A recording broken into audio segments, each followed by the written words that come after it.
سوچئے ایک اچانک ہونے والی پولیس ریڈ ہوتی ہے، وہاں سے ہزاروں کلو بارود برآمد ہوتا ہے، 2 چوری کی گاڑیاں ہیں، کاغذات کے ڈھیر لگائے ہیں اور کچھ زندہ بھیڑ بکریاں بھی وہاں سے ملتی ہیں۔ زندہ بھیڑ بکریاں؟ یہ تو کافی عجیب منظر ہوگا۔ بالکل۔ اب مجرم کو تو ہتکڑی لگ گئی، اس پر مقدمہ شروع ہو گیا اور خبروں کی سرخیوں میں بھی سارا ذکر صرف اسی کا ہوتا ہے۔ ہاں، ساری توجہ تو ہمیشہ مجرم پر ہی ہوتی ہے۔ صحیح کہہ رہا ہوں نا، لیکن کیا کبھی کسی نے یہ سوچا ہے کہ ان زندہ بھیڑ بکریوں کا آخر کیا ہوگا؟ کیا تھانے کا انچارج انہیں روزانہ چارہ دینے کا پابند ہے؟ یہ واقعی کوئی نہیں سوچتا۔ یا پھر اس بارود کا کیا جو کسی بھی وقت پھٹ کر پوری عدالت کو ہوا میں اڑا سکتا ہے؟ عدالتی کارروائی تو سالوں چلتی رہتی ہے، تو اس دوران ان بے جان اور بعض اوقات جاندار چیزوں کا آخر کیا بنتا ہے؟ عدالت کے فیصلے تک وہ کس قانونی عذاب سے گزرتی ہیں؟ دیکھیں، یہاں سے ایک ایسی فزیکل ریالٹی کی دنیا شروع ہوتی ہے جسے عام طور پر بالکل ہی نظر انداز کر دیا جاتا ہے۔ ہم قانون کو بس ایک ایسے نظام کے طور پر دیکھتے ہیں جو انسانوں کو سزا یا جزا دیتا ہے، مطلب انصاف فراہم کرتا ہے۔ قانون کا بنیادی تصور تو یہی ہے نا؟ بالکل، لیکن حقیقت میں یہ قانونی نظام ان تمام برآمد شدہ اشیاء کو فزیکلی مینج کرنے کا ایک انتہائی پیچیدہ میکانزم بھی چلاتا ہے۔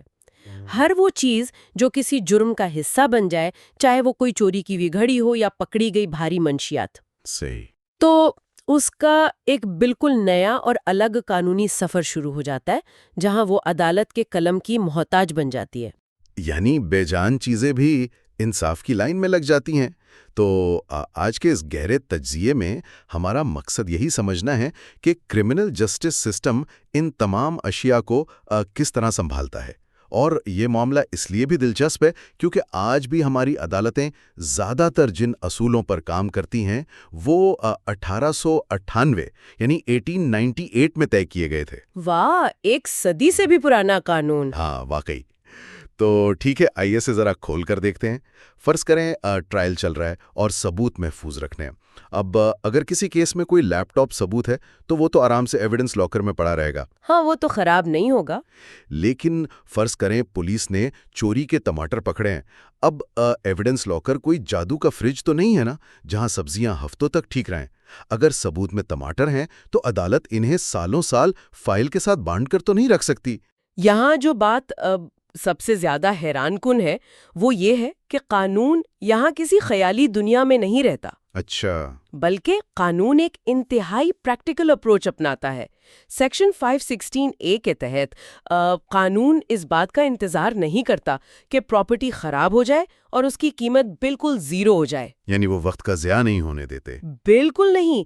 ایسی اشیاء جو سپیڈی ڈیکے کا شکار ہو سکتی ہیں، یعنی جو قدرتی طور پر بہت جلدی خراب ہو جاتی ہیں، جیسے آپ نے ٹماٹر کی مثال دی، تو عدالت ٹرائل کا دوران ہی ان کا ریکارڈ اور ضروری ایویڈنس محفوظ کر کے انہیں بیچنے یا ٹھکانے لگانے کا حکم جاری کر سکتی ہے۔ وہ واقعی ٹرائل کے درمیان ہی چیزیں نیلام ہو سکتی ہیں؟ ہاں بالکل، یہ اس بات کو یقینی بناتا ہے کہ جو فزیکل ایویڈنس ہے وہ کسی بے مقصد انتظار کی بھیٹ نہ چڑھ جائے۔ اس طرح پراپرٹی کی جو مالیت ہے وہ محفوظ رہتی ہے، پیسوں کی شکل میں۔ تو ویسے یہ کافی لاجیکل ہے، میں سمجھ رہا ہوں۔ پراپرٹی کی مالیت کو بچانا یہاں اصل مقصد ہے، لیکن ان چیزوں کا کیا جو جلدی خراب تو نہیں ہوتی مگر شدید خطرناک ہوتی ہیں؟ جیسے کہ بارود۔ ہاں، میں اس دھماکہ خیز مواد کی بات کر رہا ہوں جس کا ذکر ہم نے شروع میں کیا تھا۔ اب ایک عام سا تھانے کا لاکر یا عدالت کا کمرہ کسی بم کو رکھنے کے لیے ڈیزائن تو نہیں ہوتا۔ صحیح بات ہے، یہ پبلک سیفٹی کا بہت بڑا ایشو ہے۔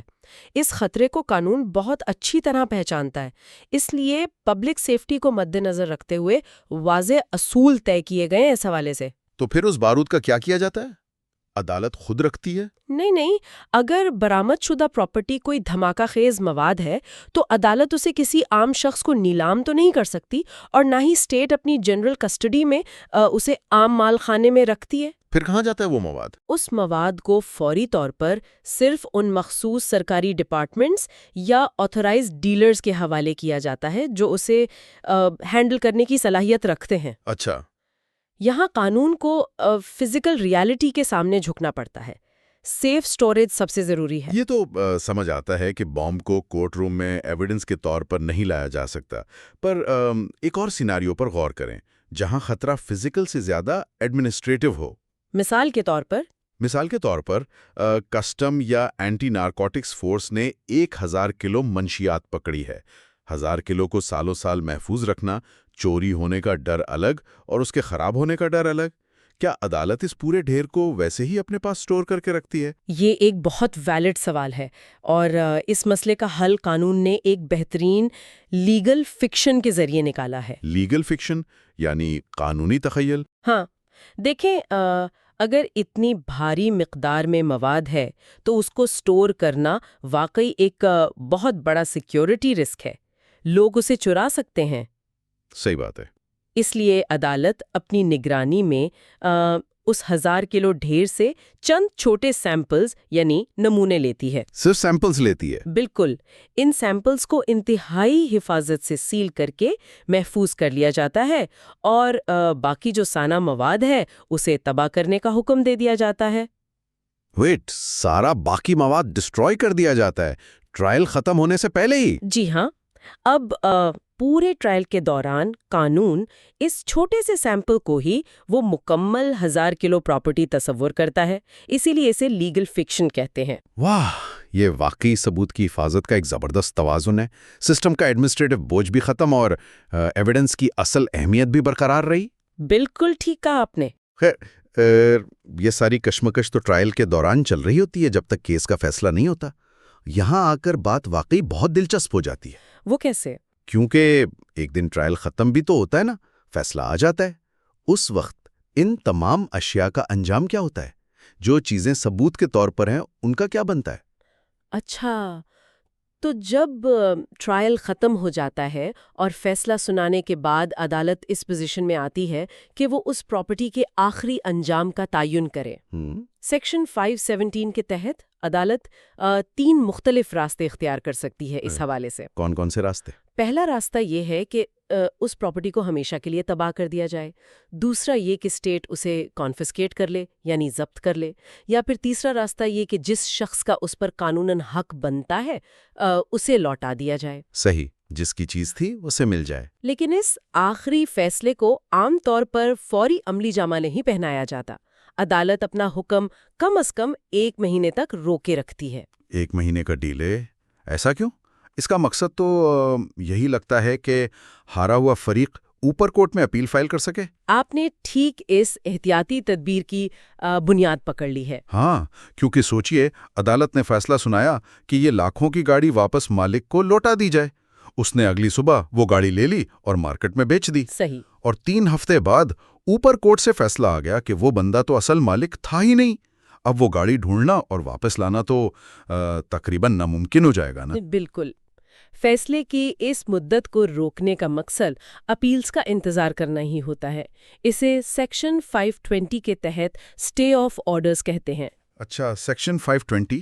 ہاں، البتہ اگر مقدمے کا مال وہی جلدی خراب ہونے والی اشیاء یا لائف سٹاک ہے جیسے ہم نے پہلے ذکر کیا، تو پھر وقت ضائع نہیں کیا جاتا، پھر فوراً واپس کر دیتے ہیں۔ لاجیکلی ٹھیک بھی ہے، ورنہ اپیل آنے تک گائے یا بھینس بھوکی مر جائے گی۔ بالکل۔ اور ایک اور اہم ٹول جو عدالتوں کے پاس ہے وہ شورٹی بانڈز کا ہے۔ شورٹی بانڈز؟ وہ کیا ہوتے ہیں اس کانٹیکسٹ میں؟ اگر پراپرٹی کسی کو وقتی طور پر واپس کی بھی جا رہی ہے تو عدالت اسے ضمانتی معاہدہ لے سکتی ہے کہ اگر اپیل میں فیصلہ بدلا تو آپ اس پراپرٹی کو واپس لانے کے قانوناً پابند ہوں گے۔ ایک قسم کی گارنٹی لے لیتی ہے عدالت۔ پر رکیے، یہاں ایک بہت پیچیدہ مسئلہ اٹھاتا ہوں۔ میں نے پہلے زندہ جانوروں کا ذکر کیا تھا نا؟ ہاں، گائے اور بھیڑ بکریاں۔ فرض کریں کسی چور نے میری گائے چرا لی، اس نے وہ گائے بازار لے جا کر بیچ دی، اس سے اسے کافی اچھی رقم ملی اور ان پیسوں سے اس نے ایک نیا ٹریکٹر خرید لیا۔ اچھا، دلچسپ سینیریو ہے نا؟ اب جب پولیس اسے پکڑتی ہے تو میری گائے تو مارکیٹ میں کسی اور کے پاس جا چکی ہے، پتہ نہیں کہاں ہوگی۔ پولیس صرف اس ٹریکٹر کو برآمد کرتی ہے جو اس چوری کے پیسے سے آیا تھا۔ صحیح ہے۔ اب جب عدالت پراپرٹی واپس کرنے کا حکم دے گی تو میرے پاس تو گائے کی مالکیت کا دعویٰ ہے، ٹریکٹر کا تو نہیں۔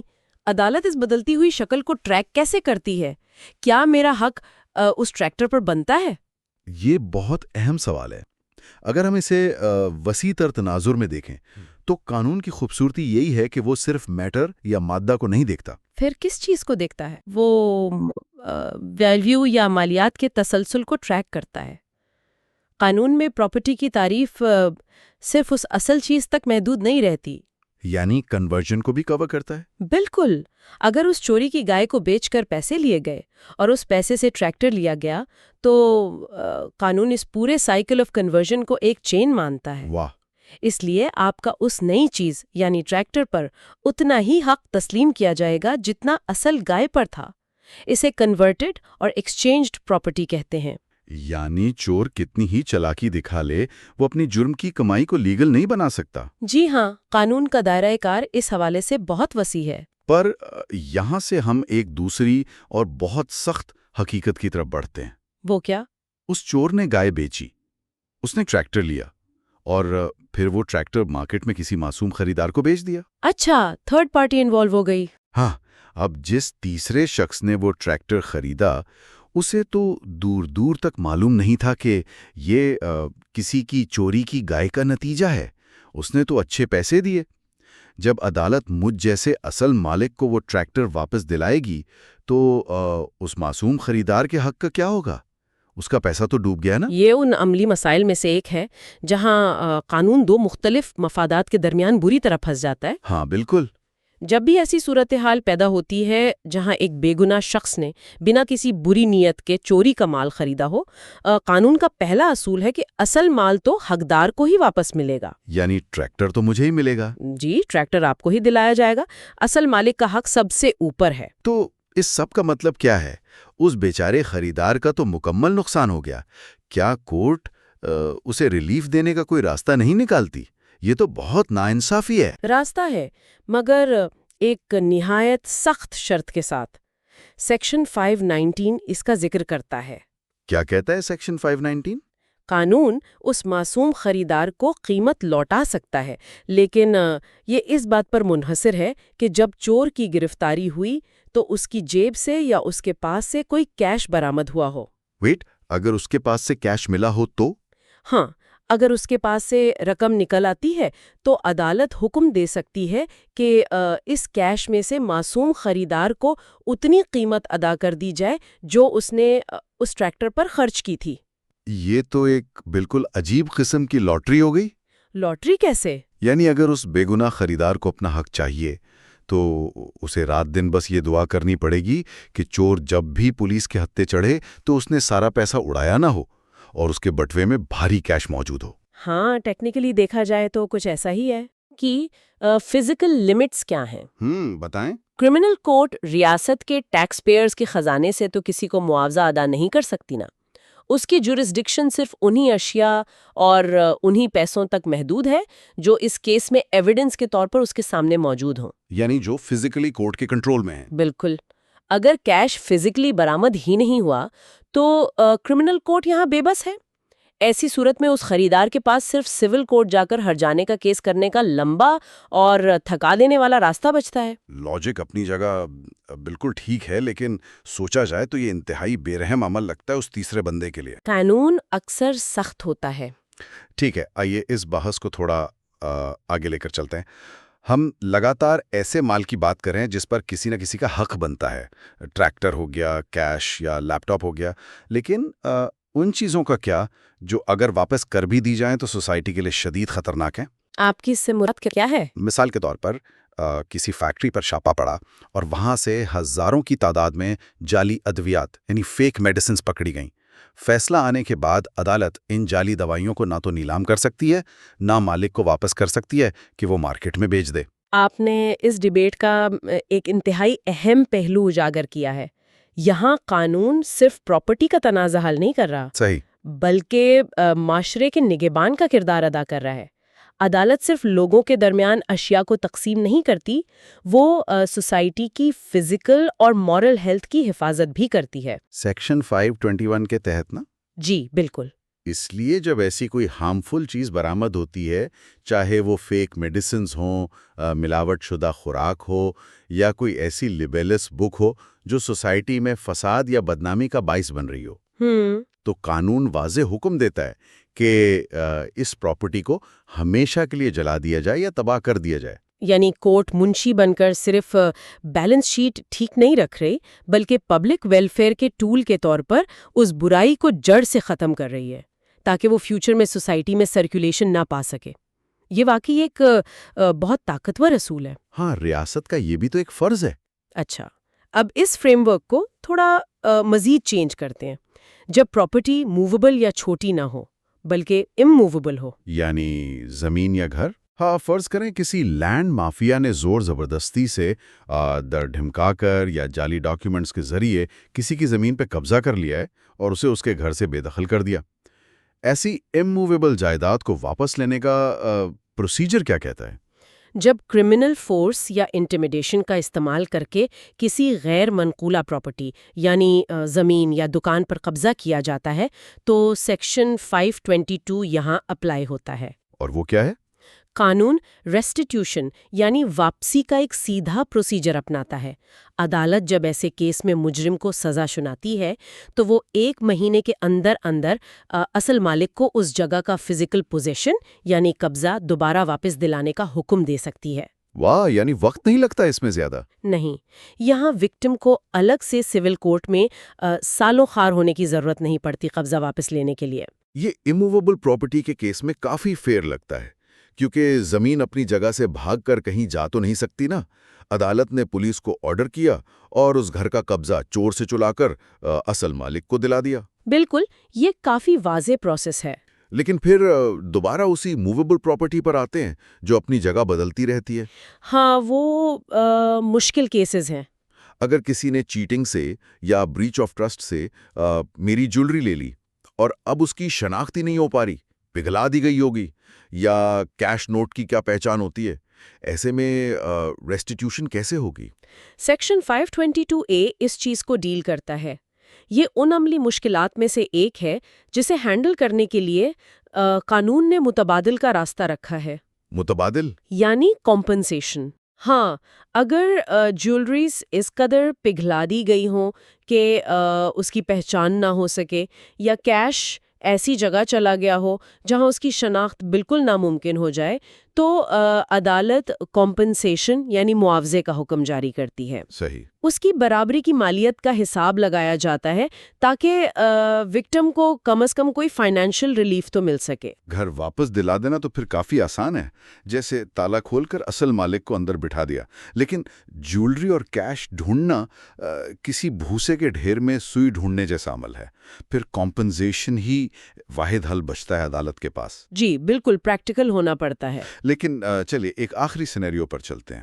ہم نے ان تمام چیزوں کی بات کی جن کا مالک روتے ہوئے عدالت میں کھڑا اپنا حق مانگ رہا ہے. صحیح. لیکن بہت دفعہ ایسا ہوتا ہے کہ پولیس ایسی مشتبہ پراپرٹی یا کیش برآمد کرتی ہے جس کے اوپر کسی کا کوئی نام یا پتہ نہیں ہوتا. پے میں 1 کروڑ کیش اور 10 تولہ سونا مل گیا مگر کوئی دعوے داری پیدا نہیں ہوا، کسی نے نہیں کہا کہ یہ میرا ہے. ایسی لاوارث پراپرٹی کے ساتھ قانون کیا سلوک کرتا ہے؟ کیا اسٹیٹ فوری طور پر اسے ہضم کر لیتی ہے؟ نہیں، قانون کا مزاج یہاں بہت تحمل والا ہے. فوری قبضہ نہیں کیا جاتا. تو پھر کیا پروسیس ہے؟ جب ایسی کسی مشتبہ پراپرٹی کا رپورٹ ہوتا ہے جس کا کوئی پتہ یا مالک معلوم نہیں تو سیکشن 523 لگتا ہے. سب سے پہلے میجسٹریٹ اس کی ایک پوری فہرست بناتا ہے. لسٹ بناتی ہے عدالت. اچھا. اس کے بعد ایک اشتہار یعنی پروکلیمیشن جاری کیا جاتا ہے. اس پروکلیمیشن میں ان تمام چیزوں کی مکمل ڈسکرپشن لکھی جاتی ہے. صحیح، تاکہ مالک اگر پڑھے تو پہچان لے. بالکل. اور پھر کسی بھی شخص کو جو سمجھتا ہے کہ وہ پراپرٹی اس کی ہے اسے اپنا دعویٰ پیش کرنے اور ثبوت لانے کے لیے پورے 6 مہینے کا وقت دیا جاتا ہے. 6 months. 6 مہینے؟ یہ تو واقعی کسی شہر کے سب سے بڑے لاسٹ اینڈ فاؤنڈ ڈپارٹمنٹ جیسا لگتا ہے، جہاں ایڈمنسٹریشن نے اپنا ایک بورڈ لگا دیا ہے کہ بھائی جس کی چیز ہے آئے اپنی پہچانے اور لے جائے. ہاں، تمثیل اچھی ہے آپ کی. لیکن 6 مہینے کی یہ میعاد اتنی طویل کیوں رکھی گئی ہے؟ فوری نکال کے ختم کیوں نہیں کر دیتے؟ مطلب ریاست کا تو فائدہ ہے اس میں.